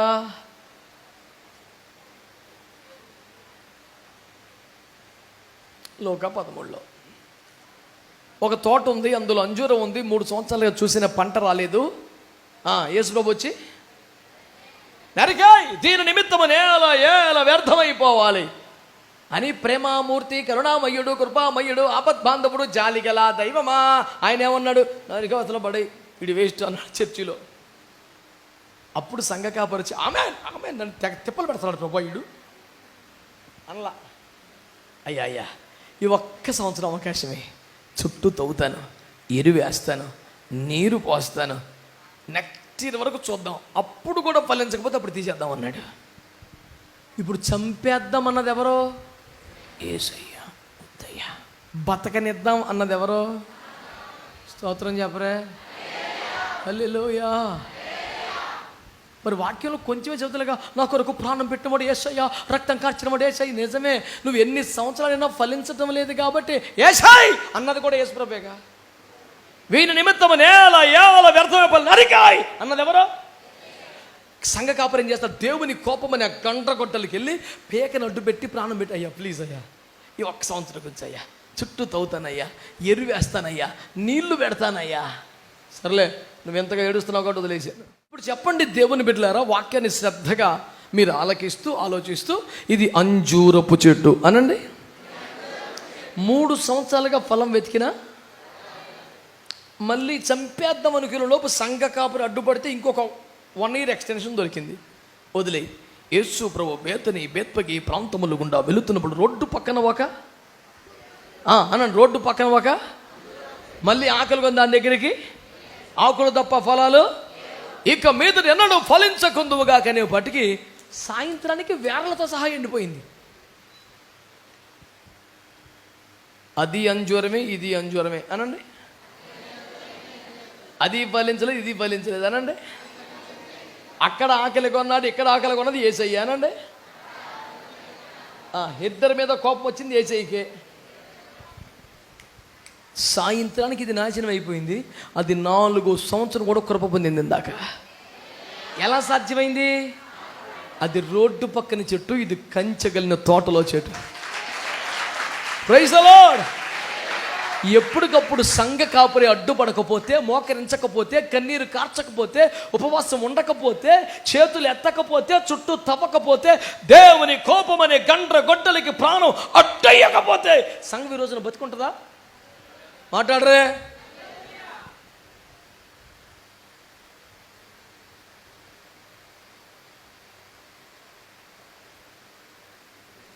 యేసయ్యే ప్రాణం ఇచ్చింది, కానీ గాయాలు కట్టాల్సింది సంఘ కాపరి. యేసయ్య ప్రాణం ఇచ్చింది, అనుదినం పోషించాల్సింది సంఘ కాపరి. యేసయ్య వృద్ధి కలుగ చేయువాడు, కానీ ఫలించని కాలములో నీ ప్రాణమును అడ్డుపడి బతికించేవాడు సంఘ కాపరి. సంఘ కాపరి అక్కర్లేదా? ఎందుకు మాలాంటి వాళ్ళ ప్రసంగాలు యూట్యూబ్లో వస్తాయిగా, చర్చిలో పెద్ద తెర పెట్టుకొని మీరే 4 పాటలు పాడుకొని. ఇప్పుడు దేవుని వాక్యము, ప్రభునందు ప్రియులారా అని ఎవడో ఒకడు అంటాడుగా. ఆడిది ఏం పోయింది? రెఫరెన్స్ ఒకసారి అకౌంట్ నెంబర్ 5 సార్లు వస్తాయి ఆడికి. రెఫరెన్స్ ఎప్పుడైనా ఒకటి వస్తుంది. రెఫరెన్స్ మన ఈ అకౌంట్ నెంబర్ అది తిరుగుతానే ఉంటుంది. రక్తం ఇచ్చేయం అంటే మధ్యలో వచ్చినోడు, చివరిలో వచ్చినోడు ఎవడో కూడా వాక్యమైన మిస్ అవ్వాలి, కానీ అకౌంట్ నెంబర్ మిస్ అవ్వకూడదు. Hallelujah. What kind of talent you have mister Vasool Raja. మారు మనసు పొందిరా, దేవునికి స్తోత్రం చెప్పండి గట్టిగా. చెప్పరు హల్లెలూయా. ఇక్కడ జీవితాన్ని దారబోచినోడు, చుట్టూ దోవినోడు, ఎరివేచినోడు, దేవుని కోపాన్ని గంట గొడ్డలకి పేకనట్టు పెట్టి సంఘాన్ని కాపాడుకున్నవాడేమో అమాయకుడు, వచ్చేసి ఎత్తుకెళ్ళిపోయేవాడేమో సూపరు. పెద్ద తెలివితేటలు ఉన్నట్టుగా కనపడతాం. ఇంటికి తాళం వేసి 4 సార్లు లాగాడంట. చాలా స్ట్రాంగ్గా ఉంది. ఊరెళ్ళి వచ్చేప్పటికి ఇల్లు మొత్తం లూటి, చీపురి కట్ట, రేకు చెట్ట తప్ప ఏమీ లేవు, అన్ని పట్టిపోయాడు. తాళం వేసినట్టుగా ఉంది, అన్ని వెళ్ళిపోయారు అన్నాడు. ఎందుకు జరిగిందని చూస్తే అది గడయలేదు. తాళం వేసి 4 సార్లు తెలివితేటలు అట్ట ఎడితే పసీనా బహా के कमाया बेटा सब उड़ गया. తాళం బాగానే వేసావు కానీ గడయ్యద్దా? తెలివితేటలు అట్ట ఎడితే మనకి చాలా నాలెడ్జ్ ఉన్నట్టు, అసలు బైబిల్ మొత్తం తెలిసినట్టు, నీ పీక మీద పడవలసిన, మొదల మీద పడవలసిన గండ్ర గొడ్డలకి పీక అడ్డం వేసినాడు ఎవడో? నువ్వు పైగా చెట్టు బాగా ఎదిగి పైగా చూస్తున్నావుగా, ఈ తిప్పలు తెలుస్తలేదు నీకు. కొంచెం ఫలించిన చెట్టు అయితే కిందకు చూస్తుంది. మాట్లాడరా. కొమ్మకి కాయ ఉందనుకో, కొమ్మ ఏమవుద్ది? ఏ కాయ లేదనుకో, ఉన్న కాయ రాలిపోయింది అనుకోండి, మళ్ళీ పైకి వెళ్ళిపోద్ది కొమ్మ. ఈ పై చూపులు చూస్తాడు ఒకడు. అడేడు ఫలించిన రకం కాదు, ఫలాలు లేవు. ఉత్తి వ్యర్థమైన చెట్టు. ఒక తల్లిగారు నాకు తగిలేరు ఒక చోట. తగిలి ఫస్ట్ గారు మీ అకౌంట్ నెంబర్ ఇస్తారు. ఎందుకమ్మా అంటే ఆ దశంభాగం పంపుతామని. దశంభాగం నాకు ఇవ్వటం ఏంటమ్మా, మీరు చర్చికెళ్ళరా? మరి మనకి ఏం దాపరేకం ఉండదు కదండి. చర్చికెళ్ళ ఒకప్పుడు వెళ్ళేవాళ్ళం అండి, ఇప్పుడు మానేసాం. ఎందుకమ్మా మానేసామంటే పాస్టర్ గారు మాకు నచ్చలేదండి. ఓహో, అంటే పిల్లలు తల్లిదండ్రులు నచ్చకపోతే మార్చేసుకోవచ్చు అనమాట. ఓరు మీ సౌకర్యం మండిపోను, తెగ చదివేసావు, ఇంత నాలెడ్జ్ లేకుండా తగలబడ్డావు నువ్వు అసలు. సర్లే పెద్ద మనిషి కదా అని ఓపి పట్టాను. మరి సంఘ కాపరి లేకుండా ఎలాగమ్మా? ఏం పర్లేదండి. ఆ రోజున నెలకొకసారి వచ్చేవారు మా పాస్టర్ గారు మహా అయితేనే. ఇప్పుడు ప్రతిరోజు ఎవరో ఒకరు సేవకులు వస్తున్నారండి మా ఇంటికి. మాకు చాలా సంతోషంగానూ ఆశీర్వాదకరంగానూ ఉన్నాను. నేను అన్నాను, రోడ్డు పక్కన చెట్టు కదమ్మా, ఎవడైనా వస్తాడు అన్నాను. You mean? And yes I mean. నువ్వు సాగదీస్తే మారేదేముంది ఇక్కడ?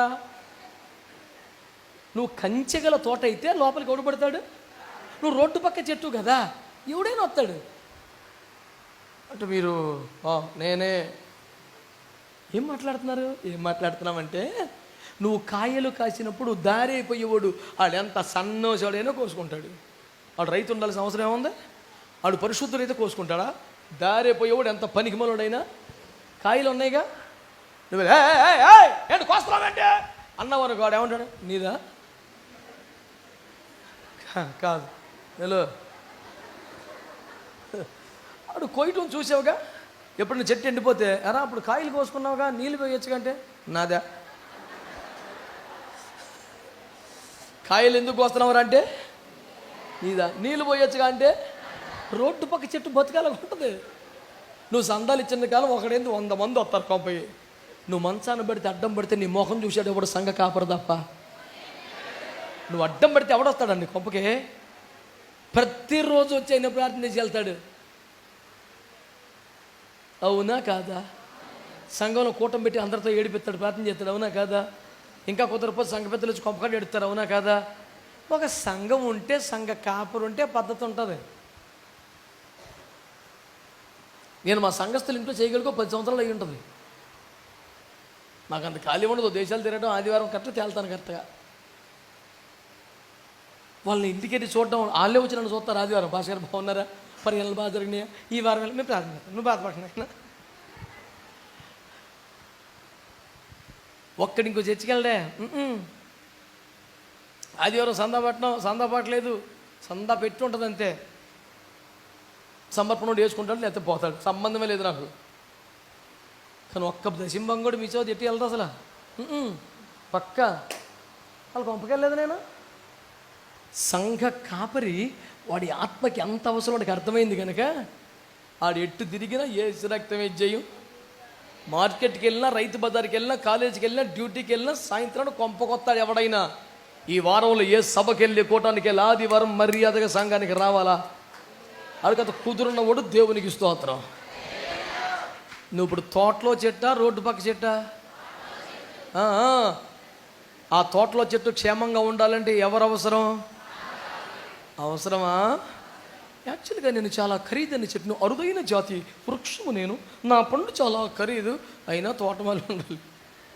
స్తోత్రం చెప్పరే మంచి వాళ్ళందరూ స్తోత్రం చెప్పండి. హల్లెలూయా, హల్లెలూయా. రూతు అనే ఒక యవనస్తురాలు బోయజు అనే యజమాని పొలంలో ఆకలి తీరా కరువు తీరా పరిగె ఏరుకుంటుంది కదా. యజమాని బోయజు వచ్చాడు. ఏయ్ పిల్ల ఎవరు నువ్వు అనే సర్వహక్కులు ఆయనకు ఉన్నాయి. కానీ అలా that is not the protocol. పద్ధతి ఉంది. ఆ పనివాడిని పిలిచి, నాయనా అమ్మాయి ఎవరో అంటే, అయ్యా మన నయ్యోమి కోళ్ళయ్యా, పాపం బ్రతుకు చెడిపోయి సర్వనాశనం అయిపోయి ఇచ్చారు. వచ్చింది మొదలుకొని ఎవరిని పొలములో కనికరమును పొందుతున్నని వెతుక్కుంటూ సంఘానికి వచ్చింది. వచ్చింది మొదలుకొని కొద్దివారినే కానీ గొప్పవారినే కానీ కన్నెత్తి కూడా చూడకుండా తల వంచి పరిగా ఏరుకోవటం తప్ప చాలా నమ్మకం యోగ్యం ఉంది. ఆమె మొదటి ప్రవర్తన కంటే ఇప్పటి ప్రవక్త చాలా ప్రవర్తన యోగ్యంగా మారిపోయిందయ్యా అని టప టప టప టప చెప్పేస్తున్నాడు. అప్పుడు అంటాడు యజమాని, ఏ బిడ్డ ఇట్రా, అయ్యా నీకు దాహమైతే బావి దగ్గరికి వెళ్ళి నీళ్ళు తాగాలి యాక్చువల్గా, కానీ యజమానుల కోసం ఒకటి కొండల్లో తోడు పెడతారు, అవి తాగు. అయ్యా రేయ్, ఆ పిల్ల జోలికమ్మని వస్తే చంపేస్తాను, జాగ్రత్త. రేయ్, రాళ్ళు గింజలు ఎరుకుంటుంది, కావాలని గుప్పుడు వదిలేయండి రా. ఈ పిల్ల కాళ్ళ మీద పడిపోయి, ఏమి తెలిసి నా మీద ఇంత జాలి పడుతున్నావు బాబు అంటే, నువ్వు చేసిందంతా నాకు తెలిసింది అన్నాడు. మన ప్రశ్న, ఎట్ట తెలిసింది? సంఘ కాపరి. స్తోత్రం చెప్పండి.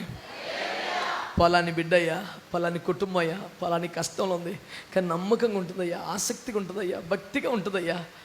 నీ గురించి దేవుడికి తెలీదా? కానీ లెక్క ఎవరు చెప్పాలి?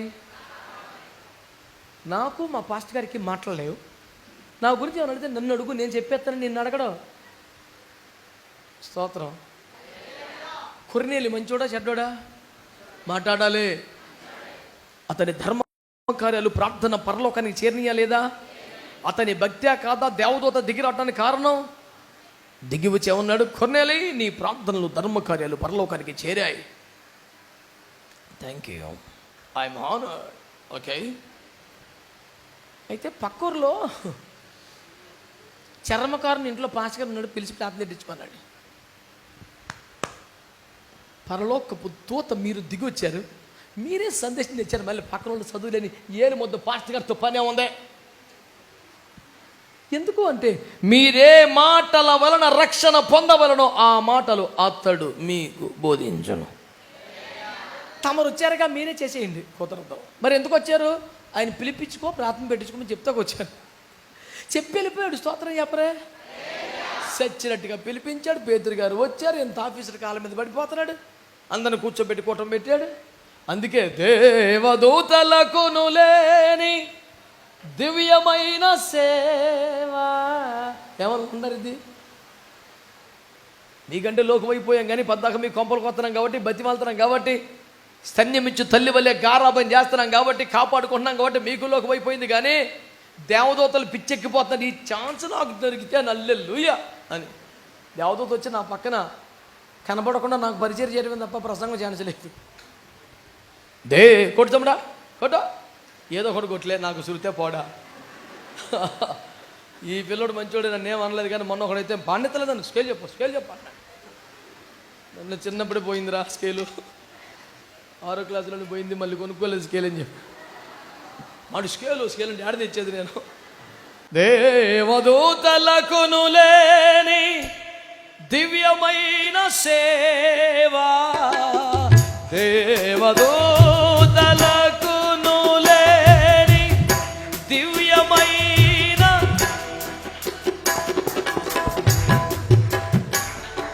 దివ్యసు సేవ,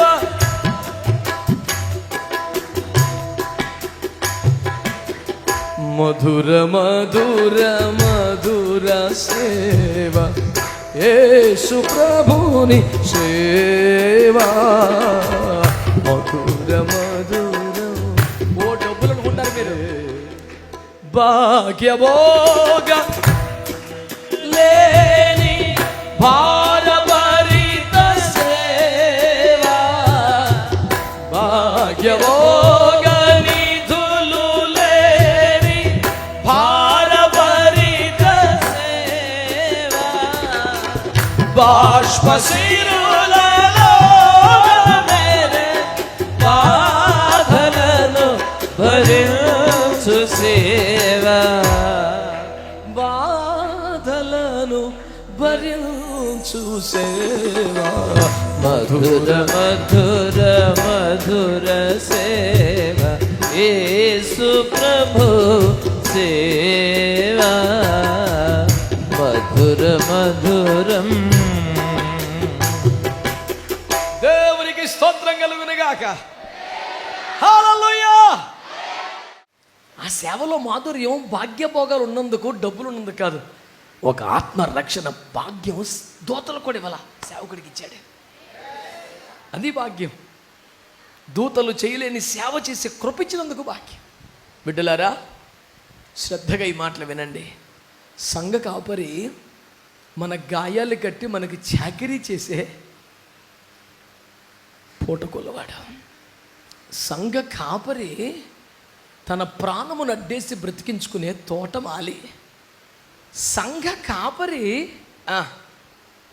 మన గురించి మంచి సాక్ష్యం ఇచ్చి మనకి దేవుని వద్ద బహుమానం ఇప్పించే పొలములోని పనివాడు. ఆమె కాబట్టి మనం ఎవరిని పోలి నడుచుకోవాలి? హెబ్రీ పత్రిక 13:17 ప్రకారం మీ పైన నాయకులు ఉన్నవారు మీ ఆత్మలకు లెక్క ఒప్పజెప్పవలసిన వారు మీ ఆత్మలను కాయిచున్నారు గనక వారు దుఃఖముతో పని చేస్తే మీకు ప్రయోజనం గనక దుఃఖముతో కాక ఆనందముతో పని చేయనట్లు వారి మాట విని వారికి లోబడి. ఆమేన్. మన ఆత్మలకు లెక్క ఒప్ప చెప్పవలసిన వారి వలె కాయిచున్న వారు ఎవరు? సంఘ కాపరులు అనండి. వారు మన పై నాయకులా మన తోటివారా? మనకన్నా తక్కువ చదువుకుంటే, మనకన్నా వయసు తక్కువ ఉంటే, చదువుని బట్టా, డబ్బుని బట్టా, వయసును బట్టా, కాపరిగా తన మీదకి వచ్చిన అభిషేకాన్ని బట్టే. ఆమేన్. వాళ్ళు పై నాయకులే కానీ మన తోటివారు. ఎప్పటికీ సంఘ కాపరులు మీ పై నాయకులుగా ఉండి మీ ఆత్మలకు లెక్క ఒప్ప చెప్పవలసిన వారే కాయిచున్న మీ సంఘ కాపరులు ఆ పని దుఃఖంతో చేస్తే, వాళ్ళని ఏడిపిస్తే, బాధ పెడితే మీరు ఎన్ని సందాలు ఇచ్చినా మొత్తం నిష్ప్రయోజనమే. వారు ఆనందంతో ఆ సేవ చేస్తే మీకు కిరీటాలు, సింహాసనాలు, ఆశీర్వాదాలు వచ్చి పడిపోతాయి. దేవునికి స్తోత్రం కలుగునగా. ఆమేన్. కనుక వారి మాట విని వారికి లోబడి. ఉందా బైబిల్లో మాట? ఉందా లేదా? సంఘ కాపరుల మాట విని వారికి లోబడి. చివరిగా ఒక మాట, 2వ రాజుల గ్రంథం 5:20లో 5:20 సేవకుడకు గేహాజీ సిరియనుడైన ఈ నయమాను తీసుకొని వచ్చిన వాటిని అంగీకరించుటకు, ఈ నయమాను తీసుకుని వచ్చిన వాటిని అంగీకరించుటకు నా యజమానునికి మనస్సు లేకపోయెను గాని యెహోవా జీవము తోడు. ఓరి బాబోయ్, ఆ పాటి పాపిష్టి పనికి మళ్ళీ యెహోవా తోడు అంటే యెహోవా జీవము తోడు. నేను పరిగెత్తుకొని పోయి అతన్ని కలుసుకొని అతని యొద్ద ఏదైనా నువ్వు తీసుకొందుననుకుని. అడే అసలు ఆడు బాగుపడతాడు నాన్నగాడు. ఆడు అంత క్లియర్గా చెప్తున్నాడు. ఈ నయమాను సొమ్ము తీసుకుంటున్న యజమానునికి మనస్సు లేకపోయెను. యజమాను అంటే ఎవరు? వాళ్ళ ఆత్మీయ తండ్రి ఎలీషా గారు, దైవజనుడు. అంటే ఎలీషా దగ్గర శిష్యుడు కదా. కానీ ఎలీషా మనసు తెలుసు, ఆయన భారం తెలుసు, మా అయ్యగారికి ఇది ఇష్టం ఉండదని తెలుసు. తెలిసి కూడా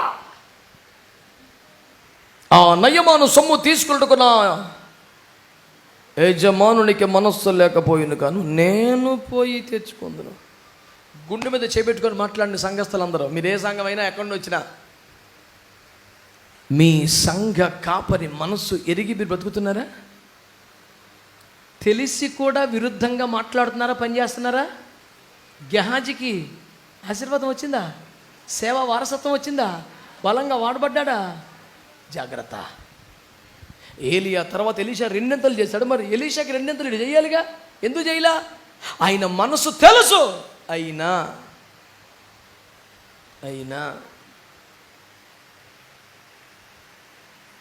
సంఘ కాపర్లు, ఆత్మీయ తండ్రుల మనస్సెరిగి పని చేయకపోతే నువ్వు దెబ్బతింటావు, నష్టపోతావు. అదే 2వ రాజులో 6వ అధ్యాయంలో శిష్యులందరూ మూకుమ్మడిగా వచ్చారు. అయ్యా, ఇక్కడ ఇరుగ్గా ఉంది, నీ సెలవైతే వెళ్ళి తల ఒక మురాను నరికి ఎవరితో నుంచి కర్రలు తెచ్చుకుంటాం, తలా ఒక పాకేసుకుంటాం అంటున్నారు. అదేంట్రా తల ఒక పాకేసుకుంటామేంటి? ఇల్లు చిన్నదైపోతే, పాడైపోతే, పాతదైపోతే తల ఒక కర్ర తీసుకొచ్చి పెద్ద ఇల్లు కట్టాలి కదా. వీళ్ళు సపరేట్ అయ్యి ఎవడో కొంపడి కట్టుకుంటాడంట. మరి పెద్ద ఆయన ఎందులో ఉండాలి? ఆ పాత ఇంట్లో. అది కూలిపోతే పడిపోతే నువ్వెలా పోతే మాకెందుకు? పుట్టింది అక్కడ, పెరిగింది అక్కడ, బలపడింది అక్కడ. కానీ మేము వేరేగా. సర్లే నాన్న అన్నాడు. తీరా గొడ్డలి నదిలో పడిపోయాక అన్నాడు, అయ్యా క్షమించయ్యా, ఆ గొడ్డలి మంద కాదా, మనది కాని గొడ్డలి మన ఇంట్లోకి ఎలాగొచ్చింది? చెప్పలేడు. ఈడే వెళ్ళాడు, తెచ్చాడు, దాచాడు, చెప్పడు. అంటే ఈ ఇంట్లో ఉంటాడు, ఈ ఇంట్లో తింటాడు, వేరొకరితో కనెక్షన్ ఉంటుంది. వేరొకరి దగ్గరికి వెళ్తాడు, ఎప్పుడో తెస్తాడు. ఆ ఎరువు గొడ్డలి కొంపలో ఉంది కనుక ఆ గొడ్డలే ఈడి ధైర్యం. నేను వేరైపోతా, నేను పాకేసుకుంటా, ఆ గొడ్డలు చూసుకుని ఈడి ధైర్యం అంతా. ఈ గొడ్డలు ఏంటి, పొద్దున ఉండదు, టైటు ఉండదు, లూజు, వెళ్ళి వదిలి పడిపోయింది.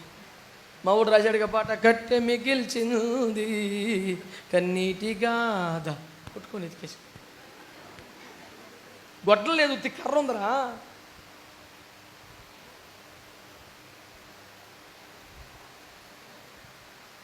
మన యజమాని, మన తండ్రి, సంఘ కాపరి మనస్సిరిగి పని చేసిన వాడికి ఎంత ఆశీర్వాదం. ఆమేన్. సౌలు తనను పంపిన చోట్లకెళ్ళను పోయి సుబుద్ధి కలిగి పని చేసుకుని వచ్చుచున్నందున యెహోవా దావీదునకు తోడై ఆశీర్వదించాడు. చేతులెత్తి స్తోత్రం చెప్పండి. సంఘ కాపరులను ప్రేమిద్దాం, సంఘ కాపరికి లోబడదాం. వారు దుఃఖముతో కాక ఆనందంతో సేవ చేసేలాగా వారికి లోబడి ఉందాం. పరమ తండ్రి ఆయనే, కానీ ఇక్కడ సంరక్షకుడిగా ఈయన ఉన్నాడు.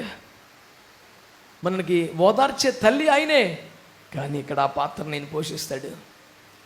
ప్రభువులో మనల్ని కన్నందుకు తండ్రిగాను, స్తన్యమిచ్చు తల్లి వలె ఆదరిస్తుందుకు తల్లిగాను, తండ్రిగా, తల్లిగా, బోధకుడిగా, తోటమాలిగా, కాపరిగా ఇన్ని పరిచర్యలు చేస్తున్న కాపరులను ప్రేమించండి, గౌరవించండి, వెంబడించండి. వారిని పై నాయకులుగా పెట్టుకొని విధేయంగా కొనసాగండి. మీకు కాదు, తరతరాలకి మీ ఇంటి మీద ఆశీర్వాదం ఉండిపోద్ది. దేవుడు ఆ కృపతో మిమ్మల్ని నింపి, ఆ క్రమంలో మిమ్మల్ని నింపి, ఆ ఆశీర్వాదాలు మీకు అనుగ్రహించునుగాక.